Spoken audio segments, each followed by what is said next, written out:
of, if you will, only the emotional side of life. We also have a spiritual path called study and learning. That was like, and if you ever, I'm sure you haven't, but years ago, when I would go to shul to a Lithuanian style shul, right? The guys there are sitting with books studying, and the davening came in the middle. All right, they stood up and they had to stand up. The learning was the essential thing. Learning brought you to a spiritual path. So that's important. It doesn't have to be learning, but for many people, it is learning. And I think that's something as we get older, we have a great desire, and at least I do, and I think many people do, to pull things together. I could not go to high school today. I mean, for a lot of reasons, because I couldn't take 45 minutes Spanish, 35 minutes geometry. At this point of age, we want to basically pull stuff together. We want to consolidate things. We want to see how things fit together. That's something I think that being of a certain age gives you a way to see that, how things fit together. And I think when you see how things fit together, that in a sense is the beginning of a spiritual experience. Begin to understand what the Shema was all about all these years. It was about echad. It was about how do you interconnect everything and see everything as interconnected. And of course, one of the great trials and tribulations of our current time is that most people seems not to have the capacity of having more than one idea in their head at the same time. I don't know if you noticed that. And one of the things that we hope that we can encourage in people is to have more than one idea in their head. And to live with paradox, which is very hard for people, right? We want to be clear, this or that, but the bottom line is things are often not that clear. Spirituality also perhaps is to be understood as trying to ponder in a serious way, giving it time, pondering what you feel is your relationship with the larger whole. What is your relationship? What is your relationship to God? Whatever God means to you. And also to start thinking a bit more sophisticatedly about God, about why we have to, each of us, form our own path. That it's not enough to say, I agree with X or agree with Y, but we have to have our own experiential path. And that would be developing a spiritual path. And also, I think what's happening more and more as I get older, I begin to do a lot of self-assessment. Where am I in this journey of life? Where am I in the chain of tradition? If you're lucky enough to become a grandparent, you begin to really start thinking in a whole different span of time. How is this happening today affecting my grandchildren and those kinds of things? So you have a chance now with a little bit less involvement in everyday chores in life, now to maybe ponder a bit more and ponder our relationship to all that is around us. Now, in the last 5 weeks, of course, we've been in a whirlwind. We're not sure where any of this is going to land. But one thing is sure, everything changed on October 7th. And many of us, I speak for myself, but certainly have been put into a whole state of anxiety. And you know what? If you're not anxious now, it's the time to be anxious. So I'm not saying that you should just, chill out. No, we can't chill out, but we have to see how all of this affects us. Be aware of how it affects us. That's really a beginning. Like, for instance, my reaction to things is to become a news junkie. And I'm stopping that now. It took 4 weeks, 4 or 5 intense junkie weeks. And then I said, let me get back from that and see how I can see how this is going to play itself out in my own life, in my own journey through life. Meditation, of course, is another way that people have. We have mainstream meditation finally, thank God, into our synagogues and our community, and we know that it works. It's not a panacea, obviously, but it does allow us to perhaps take a breath, literally take a breath. And that's, I think, one of the wonderful things on meditation is that basically it says, pay attention to who you are, to where you are right now, in the moment. And that's where we have to live often when we see so many things going on around us that we can't control, that sometimes it is spiritually beneficial to be able to say, okay, I'm here in the moment. This is all that's real right now for me. I'm breathing, etc. What happened before, I can't go back and change it. What will be tomorrow, I have no idea. I don't have to be anxious about it. But there's no such thing that meditation is going to cure all your ills. It won't, but it will give you a chance to feel that somehow you have some sense of control, which doesn't exist, of course, but some sense of control about yourself. I could be here right now. I can pay attention to my breath. And it's often a wonderful thing to do. We at Nishmat Chaim have a Friday morning group that's been meeting now for many years. And we will continue that. And that's at 9:30, and the Zoom link is in the, and what we do is we have a nigun, we sit silently, we have a teaching, and then we have a discussion. And there's no such thing as a good sit or a bad sit. It's what is. And that's what I think is what most of us are beginning to realize, is that we can't control things, and we can't necessarily ever feel that we can do so. It's thus we have to learn to control perhaps ourselves a bit more than anything else. Another thing that people don't want to talk about, but they should talk about. I'm a child of the 70s, okay, 60s and 70s. We used drugs to get to where we wanted to go, in a way, right? To get a sense of what was it called? Instant spirituality. You know what I mean? That was, I don't know if any of you, I'm not saying any of you did, but I do recommend it occasionally. Now that it's my new CBS, I go now, etc. And it's done in the right way. I think it can give you a sense of what you can achieve without it.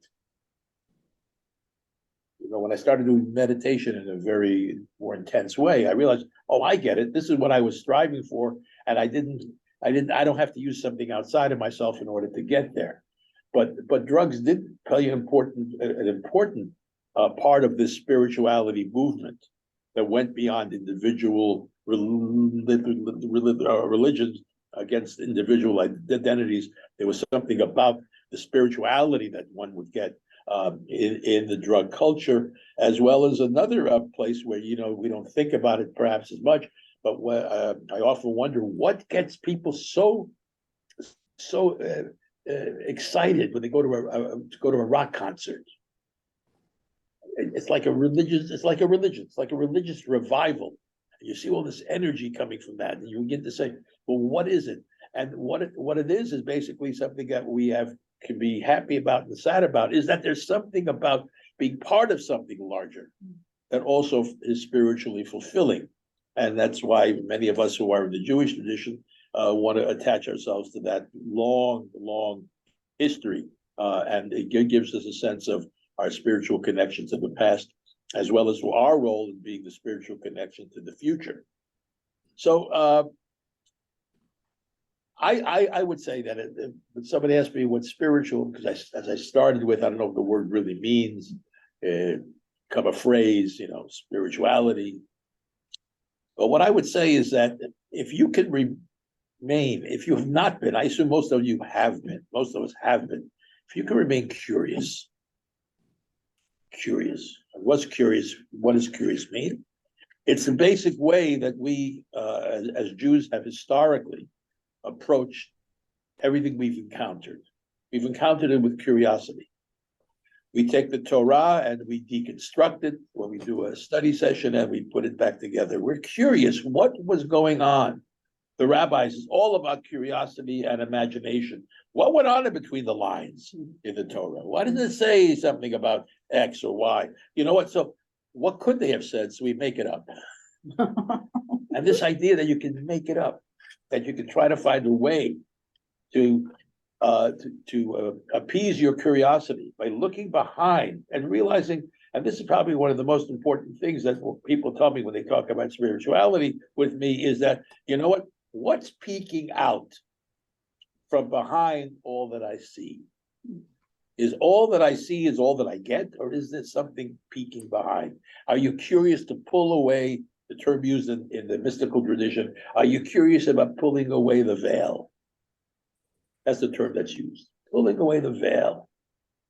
This goes back, of course, to Plato and all that, and do you perceive things directly or indirectly? But it's the bottom line is that's an important tool for us to use in order to have, if you will, a lively spiritual journey, a lively one. And when I say lively is because no matter how set we are in our ways, we think we're never changing, but we are changing all the time.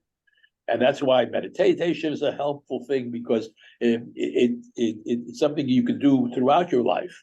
And it understands that we're changing, and it's very amenable to that kind of change. For others, I would say, and this is again something some people say, okay, now that I have the quote unquote time, which is always, everybody thinks that when you are quote unquote retired, you have time. That's never the case, right? But is that you have the capacity now, perhaps, to take on certain lifestyle changes vis-a-vis your own spiritual tradition. Perhaps Shabbat has not been a very big part of your life up to now, but now is an opportunity. Maybe I'll try to do Shabbos in a more conventional way, or I'll do Shabbos in a more unique way. That's my own. Or how one eats, how one dresses. All of those things are part of the basis of a religious community, but it also can be helpful in fostering a greater spiritual awareness. I don't like that term, but awareness is a very good term. So the question I would ask now is there spirituality in aging? Do we as we age change, right? Is there a spirituality in aging? Or should we say, as spirituality is a support for us as we age? It's a nuance, it's a little nuance, but I'm saying, is it that by getting older chronologically, hopefully having an opportunity to be self-reflective, hopefully have an opportunity of going through what we do wise aging, all these sessions of wise aging we've done over the years here, is that how do you get to a place where you can start doing life review? How do you get to a place where you can talk about what you would like to be a steward of in the future? What is it you like to leave over? Like I do a workshop on ethical wills. I know it's hard to talk about your will. You don't want to die, okay, but we're all going to die. The question is, what are you going to leave behind? Something the lawyer will read to the kids. You got X, you got Y, you got the house, you got the backyard, you got the swing set. No, it's an ethical will. Says, this is where I come from, and you may not know a lot about me over the years, but this is where I come from, and this is what I hold dear to me. These are the values that I hold dear to me. And you can make requests, of course. No one's going to, you're allowed to make requests. Doesn't mean your request will be fulfilled by your kids. But I know it's little things, but it's small things. If indeed, let's say you really are a believer in Jewish education, leave some money for that. That's a sensible thing to do. I know it's expensive. I think it's a value, especially if you sent your kids to a day school. That's something I really believe in, and that's a wonderful thing. Second, I was never very pious in my life or observant, but I do have a real need that someone should say Kaddish after me. I know it's irrational. I may have said it for my parents. I didn't say it for my parents, but it's irrational. But if it's not too much of a bother, at least on the yard side, show up. This is what Shalom Aleichem in his famous ethical will. He says, he said two things. A very famous will. He died unfortunately young, and etc. But he said, I want you to do two things. On the day on my yard side, I want the family to come together and read my stories. Mm-hmm. Okay. And if you are of the bent that you go to a shul, say Kaddish for me. I mean, he didn't want to insist on it, but he realized he needed two things. He needed someone to say Kaddish, but he also needed people to keep his memory alive. By the way, that custom continues until very day. You may know Shalom Aleicham's granddaughter, Belle Kaufman. Mm-hmm. Up and down, right? Yeah. So she taught at my school. Yeah, what school? Performing arts. Performing arts. So she kept, first it started, every year at the home, and then it grew and it grew and it grew, and then for the last 20 years, it's been at a synagogue, and they used to get great Broadway actors to tell the stories. It's a small kind of thing to say, but yeah, maybe that's what I'd like you to do on my yard side. I say, why don't you sit for an hour, a half hour, 30 minutes, and tell stories that I told. Small thing. All of these things, quote unquote, are not outside of the realm of the spiritual. That's what I want to get saying. Since the spirituality thing is so amorphous, no one really knows what it means. There's a lot of room for us to continue our spiritual path, yearnings, desires beyond ourselves by making clear what our values are and what we want to see pushed forward. And in order to do that, as I said, we step back and we take an opportunity in aging to do some life review. See if you can figure out, just by different parts of your life, what things remain constant. What things remain constant from the time you were 6 till you were 60. Certain things you'll see have indeed remained constant, explaining why you are on the path you are. Other things will be the detours of your life. Where have that gone? And all of us have those times when the road has split and we took one way rather than the other. Those are not to be forgotten. They should be understood. Why were those choices in front of me, and why did I make this specific choice? Another important thing is to think about again the relationship that we have towards our own parents and our own backgrounds. We are a tradition that sees the main part of every service that we have. The main part, the Amidah, begins with what? Begins with ancestor worship. Elohei Abraham, Elohei Yitzchak, Elohei Yaakov, Elohei Sarah, Elohei Rivka, Elohei Rachel, Elohei Leah. Why do we do that? Right? We do that because ultimately, and this I think is that people who don't have a sense of the past have a real difficulty dealing with the future. No one that I know of, and perhaps maybe you do, but I never met anybody who did it all by him or herself. Never. I hear the expression, he's a self-made man. Mother didn't give birth to him, whatever. When he came off of an assembly line, a self-made man. Right? I understand there's rag to riches stories, and you give people a lot of credit, But even in a political way, for you to say I'm a self-made man, but I want you to pay for the roads that go to my factory. I want you to pay for the electricity that goes to my factory. Oh, you mean you want us to help you? But you're a self-made man. Pave your own roads. Pay for your own electrical connections. No. You have a responsibility to help me be a self-made man. Okay, good. So that's just something that we really emphasize in our tradition, is that our past is not necessarily a prologue to our future. I don't want to go though far. I don't think we're determined to always repeat the mistakes, even though what's going on in the world today sounds a little like it is a repeat. It's been done before, boring, but still people seem to think that this is the way to go. So I would just stop by saying this and open for some discussion. Being of a certain age, you can see yourself opening yourself up to new ways of perceiving the world. That would be a spiritual quest, a seeking, a new way of seeing things. Or you can see that now I've reached a point where I can go back and look at all those things that I have either taken for granted, what may not be so, or seeing myself in a light that perhaps was not the most accurate way of seeing oneself. But more importantly, that I want to stay connected to a thread of spirituality that goes back. And the strength of that thread, it's a very strong thread. We call it a chain. It's a very strong chain. It's called the chain of tradition. Somehow, if I could realize what am a link between, what am I a link between? Each and every one of us has a singular purpose, a singular place in the world that only we can have. Only we can have. And examining where we are, and especially in the Jewish tradition, as the link, will give you a sense of clarity, perhaps, about what you still could do to make yourself the best possible link between the past and the future. And that's why I think meditation helps, because basically says, yes, you are not only what has happened, you're not only what will be, you also have your own self or your own being, right? And that's very important to emphasize our being human beings and not, as Ramdas used to say, human doings. You know, you meet someone on the street, I mean, you meet someone at a, oh, what do you do?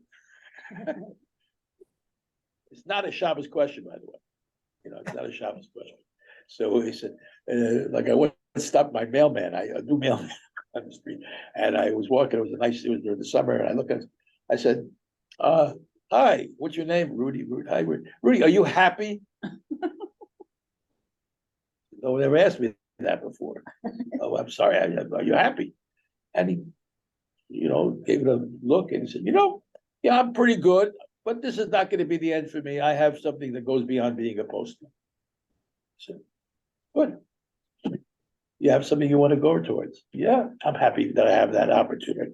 But that's the thing. We're not only what we do, and we found that to be very, very much the case, particularly with men.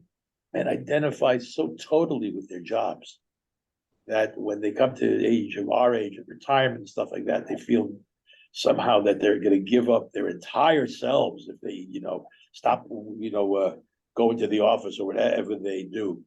Women, a little bit less of an issue for them. I think they have been identified in so many different ways, in a wider variety of ways than men do.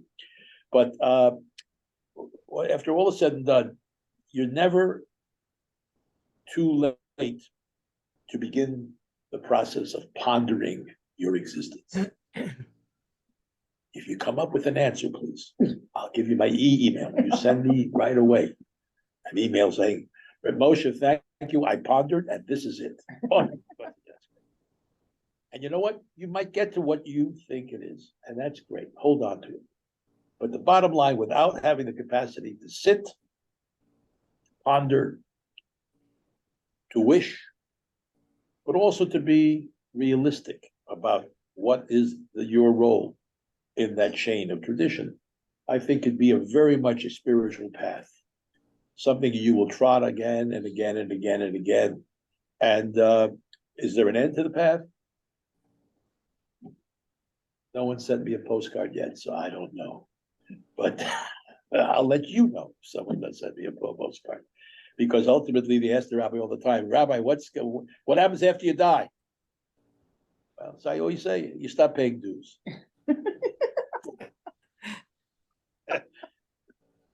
Here's another little, I'll end with this one. Rabbi, they always ask me, what's it after you die? He says, well, tell me, what do you think heaven is like? And invariably people tell me what you would expect. Oh, I'm going to be reunited with family. That's a big biggie. Oh, I hear all the stories, right?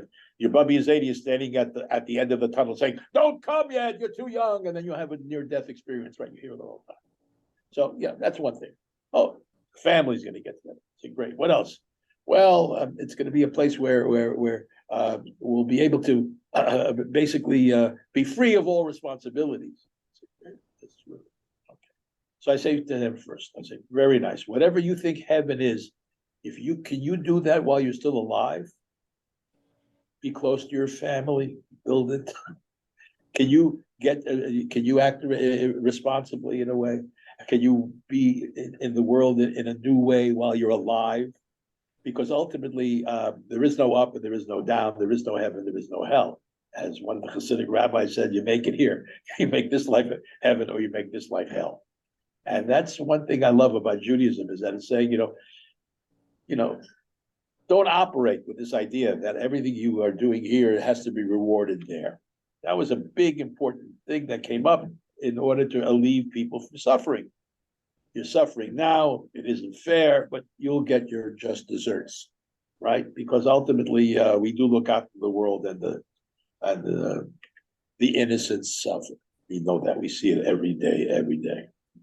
So that's what I'm saying. When we talk about spirituality and aging, it's an amorphous thing that we have to redefine for ourselves.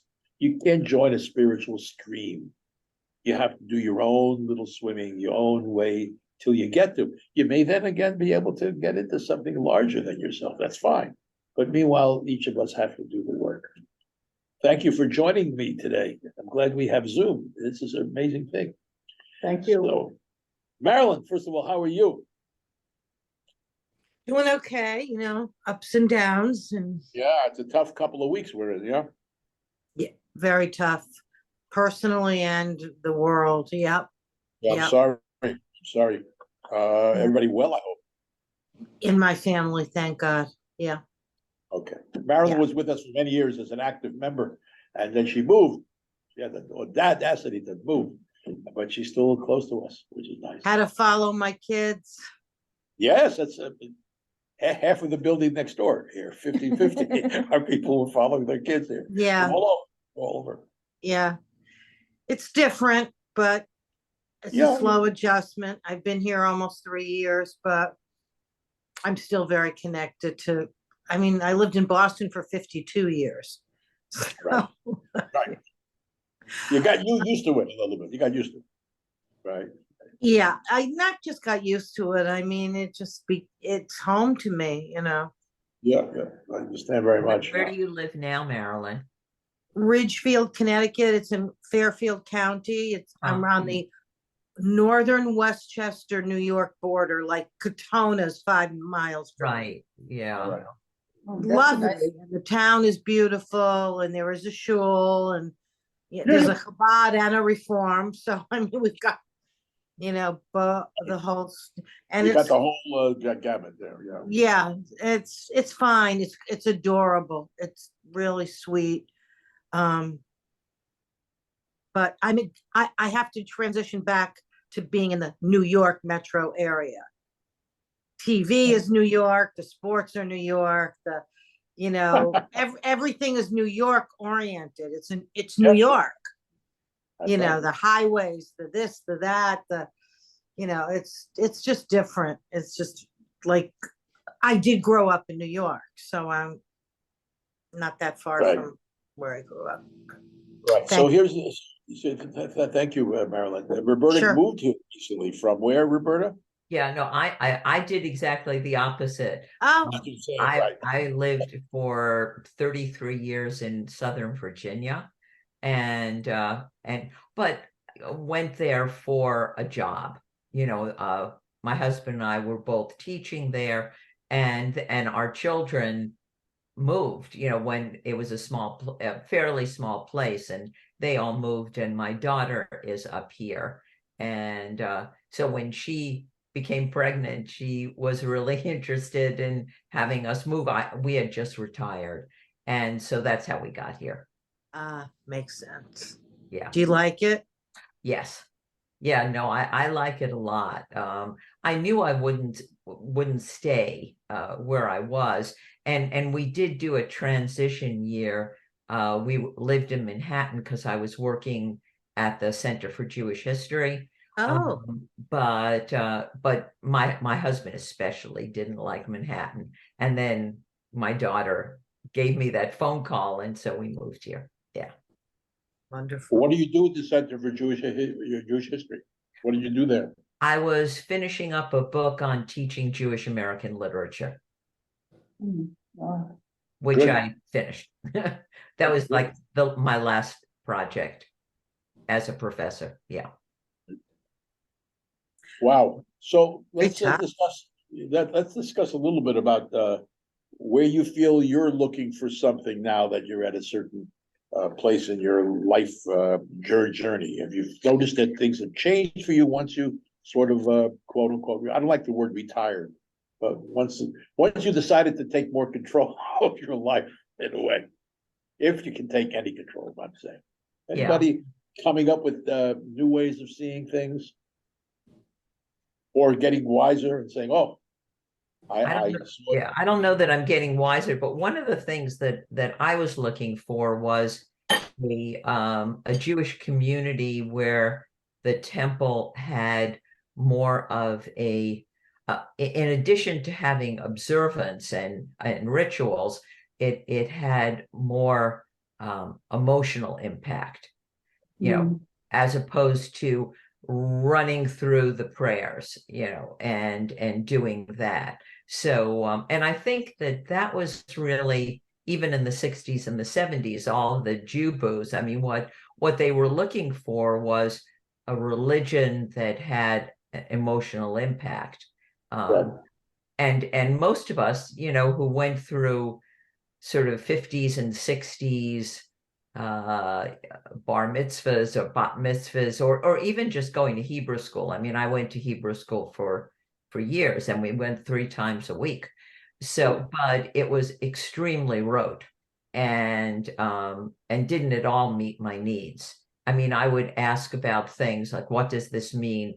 And they would say, it doesn't matter. God knows what it means. You don't need to know what it means. You went to a Catholic Hebrew Say, school. that didn't work with me. Yeah, that didn't work.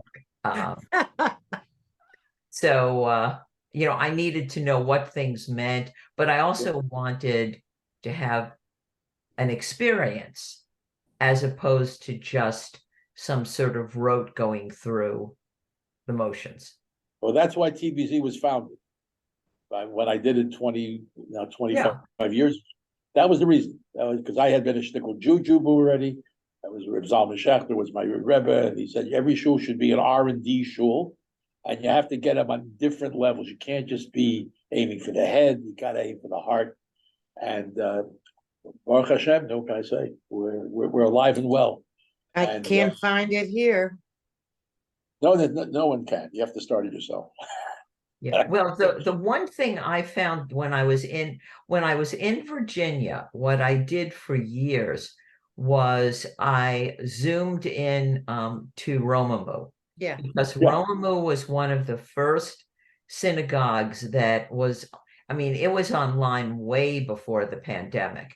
And so Right. I would watch their services, weekly. And in fact, I even brought the rabbi down because I was the Hillel advisor at my school. And so I brought him down to my Great. school, to do a lecture because I wanted to meet him in the flesh. I'd only seen him on TV. So and Romamu was definitely that sort of congregation. Oh, definitely. Been there many times. Reb Zalman basically, towards the end of his life, really saw David as somebody who he could depend on more because David had a good Jewish background. Yeah. He was studied to be a rabbi, an Orthodox rabbi, so he had a lot of learning. Plus, he also had the yoga and the other stuff he was doing. Yeah. And he was a guy who was bringing it together. And Rizal was very pleased to find someone who knew something. So he had a lot of wonderful people. Yeah. Come from all different places, but none of them had a good necessarily grasp. That's why we got along very well for 40 years because I was a yeshiva guy who spoke Yiddish, knew a little bit about Jewish life, didn't decide to become a rabbi when they were in college and had no Jewish life. We have that phenomenon. People, I think I feel Jewish. I should be a rabbi. Yeah.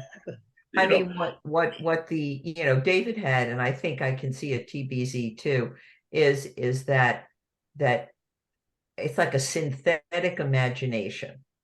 That is the ability to take things that are so seemingly unlike each other and find some commonality between them that I would, leave watching him thinking I had actually learned something in a significant way, but that it came from my tradition as opposed to just, from some philosophical thing that I knew from being a professor.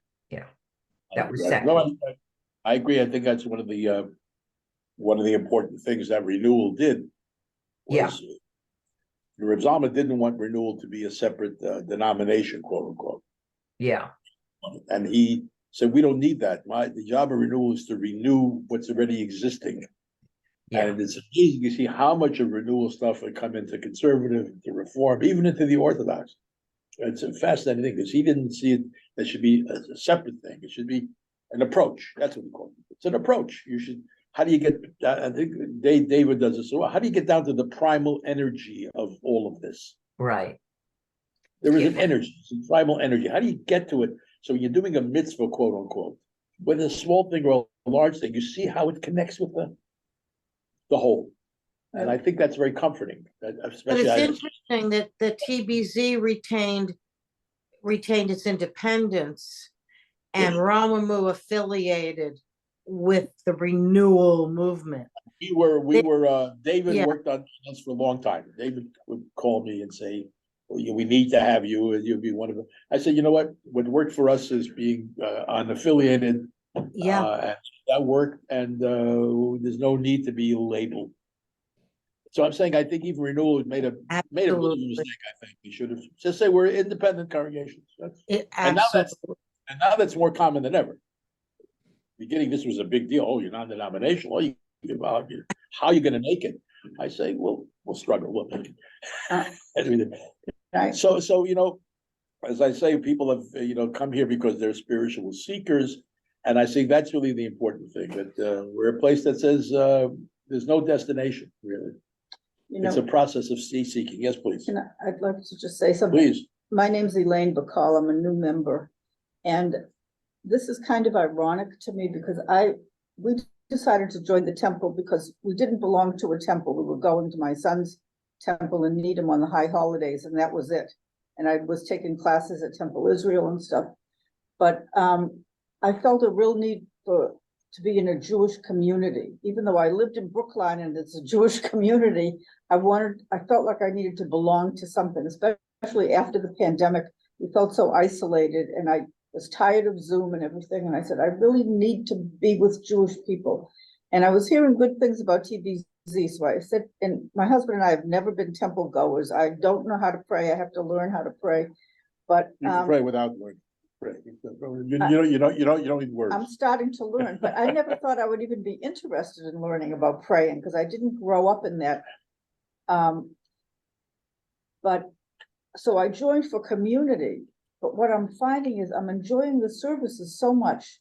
First time in my life that I enjoy going to services. I love that it's so lively and there's music and people are so warm and friendly. And so as I'm coming, I'm getting more used to the services. And now I go, like this Saturday, I went, they have a class once a month that you can go with a rabbi and watch the service, and he explains stuff to you. And for the first time in my life, I want to learn and understand what's going on in the service. And I can read Hebrew, so it helps me that I don't feel totally lost in it.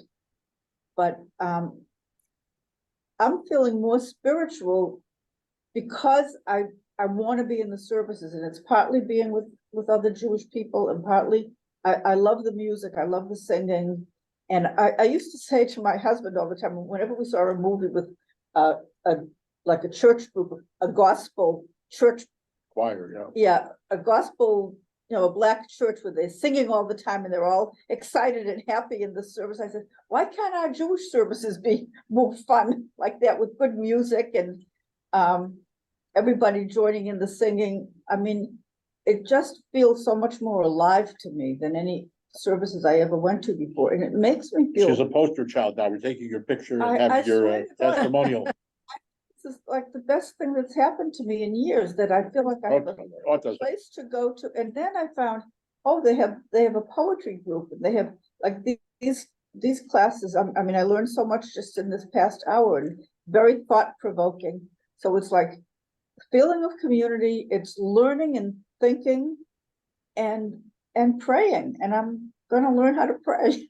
Again, you don't need to learn how to pray. Everybody can pray in their own way. But I want What we learn is basically what how our ancestors made it, so we have access to what prayer is. I don't want to get too theological step, but the bottom line is this: I'm so glad that you are seeking.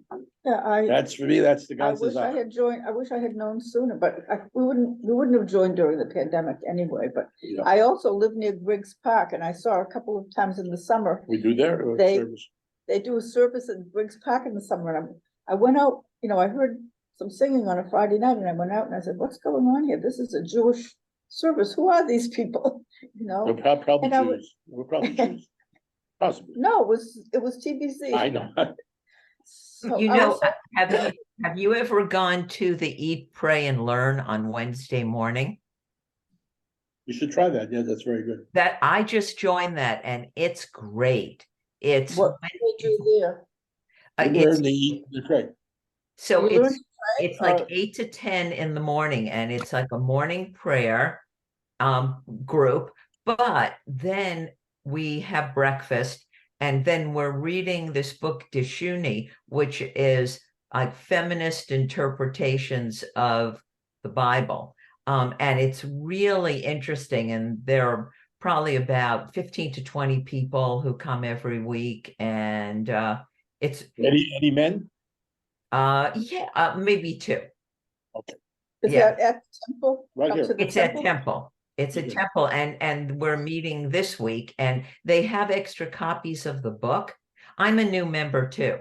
So they have extra copies of the book, and even if you haven't read it, it's very short and you can just participate. People are great. It sounds like something you would like. I'm open to anything, and so far I've enjoyed everything I've done, and you know, Yeah. it's not just being with, I wanted to be part of a Jewish community, a Jewish group, but what I'm finding is it's not just a Jewish group, it's just the most interesting people.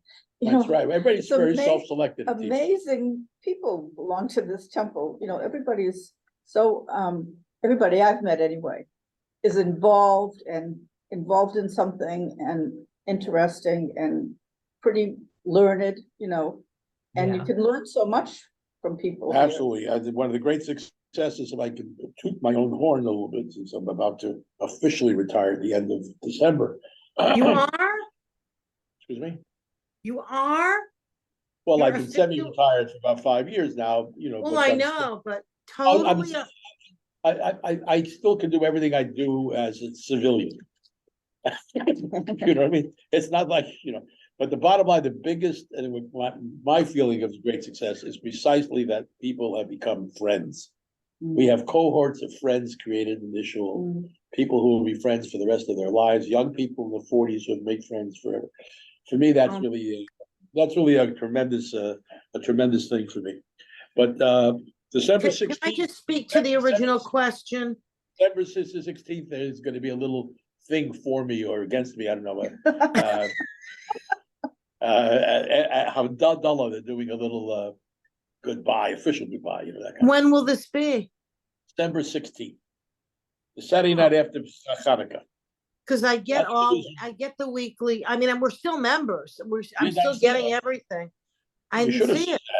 that. It was last week's happenings, I think, or the week before, whatever. I'm Oh, sure they'll okay. come up again. I'm sure they'll come up again. Okay. Yeah, Could I say something about the original question about the aging and sure. spirituality? Please, absolutely. That hasn't been mentioned, and I find it very much relevant for me, is the physical changes that I'm going through, or many of us are going through as we get older, limitations, pain issues, health issues, things that we didn't spend that much time thinking about when we were, 40, 50, maybe even 60, but for some reason 70 seemed like the cliff. And the way your body is changing and failing you in some ways, not everybody, but a lot of people are feeling diminished in some ways, whether it's even as simple as joint pain or getting around, or, can't walk, to distances like you used to be able to, or whatever. You kind of have to find, just for your own comfort and your own state of mind, you have to find somewhere else to go. And I found that getting into some of the more into, because I've always been oriented that way, but didn't know what I was doing, but getting more into the life of the spirit, the mind, is not only a comfort, for what I might be feeling physically, but it's a growth in a new area, in another area because I can't continue to do what I did all my life. It's just not possible for me.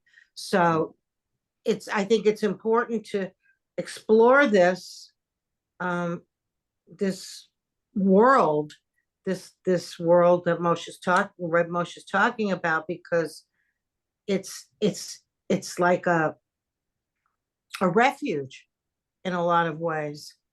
And for older people, especially, I think.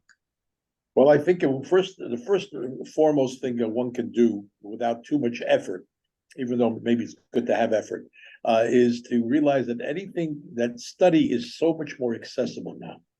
That if there's something you really wanted to always study or know about, there are ways of steps of taking it, which is from the, first online, and you see a paper here or a paper there, then maybe you go to the next level, etc. So that's one important part. It's called learning, filling in the gaps.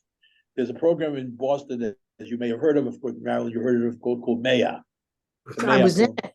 Right. So you had 100 hours, right? 100 hours, very surface, right? 24 hours, 4,000 years, what? In History. History.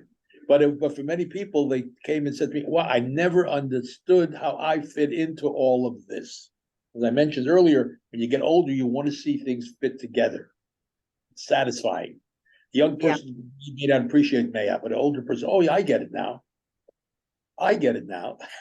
The little thing, I get it now. And then what happens, and this is one of the problems of Maya, it affects people with wanting to study more. Yeah. Got to be careful. Got to What really be happened careful. to me exactly? I was young, but Oh, yes, right, what but happened to me? God, you really want. So you realize, oh, I know nothing about the X. Why don't I know? And it's accessible. So that's one way. And as I said very early on in the talk, spirituality doesn't mean Shabbos.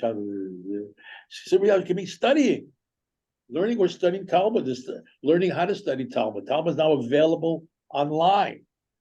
It's no longer you have to sit with a old guy in a beard in a room and smell garlic. It's a whole different thing.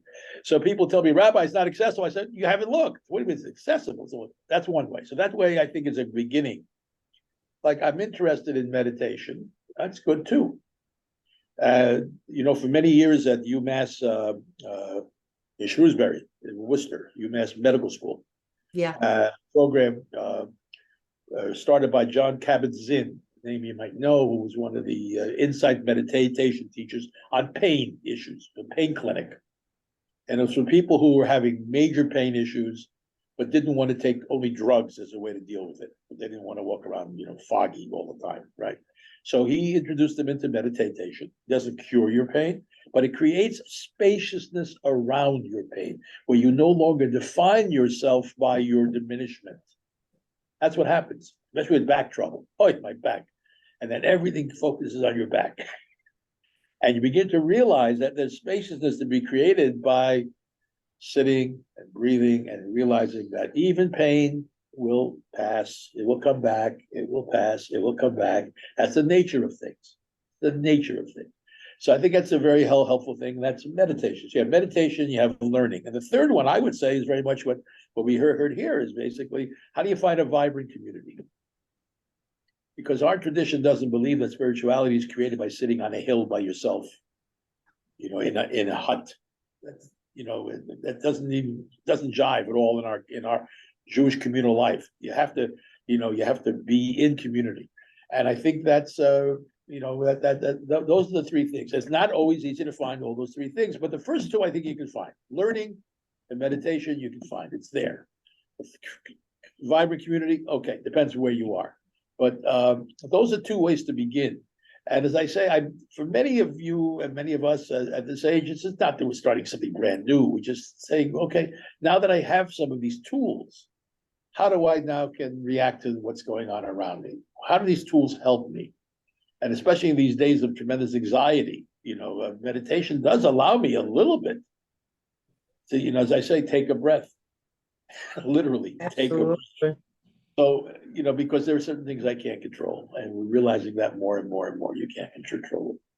I wish us all the capacity of mental capacity to be able to continue to study.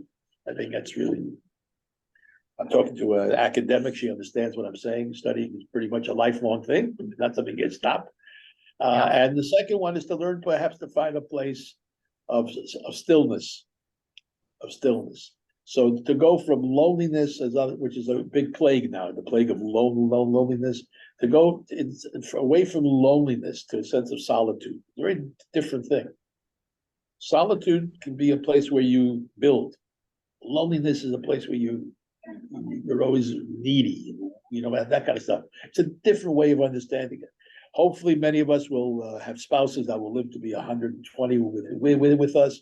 But as you know, one of the other things that come up with this is not only the loss of capacities, begin to see the loss of friends. And it's always the hard thing. So to have a spiritual life in aging is basically, as I say, either to see how you are in the process of aging, becoming a more spiritual person, less involved with the need to make money and all that kind of stuff. Money's not bad, by the way, especially if you're writing a check to the shul every once in a while, it's not bad. But what is important is to find that richness that is not a richness of money, but now a richness of character, a richness of character.